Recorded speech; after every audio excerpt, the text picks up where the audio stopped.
आणि त्यात पलूस शहराची भर नेहमीच चांगली पडलेली आहे. 2014चा निकाल मला अजूनही आठवतो. गिरीश काका, वैभवराव आणि त्यावेळेस वसंतराव पुदाले दादा आपल्या पलूस शहराचं नेतृत्व करत होते.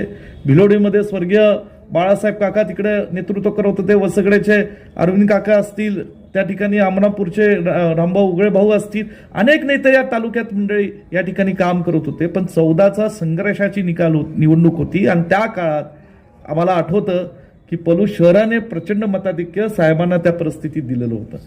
कुंडल तर नेहमीच आमच्या पाठीशी, उत्तमभाऊ महेंद्र आप्पा 2700 मला वाटतं, बरोबर ना. आणि ही सगळी तालुक्यातलं तेच परंपरा, तीच आता पुढे आपल्याला कायम ठेवायची.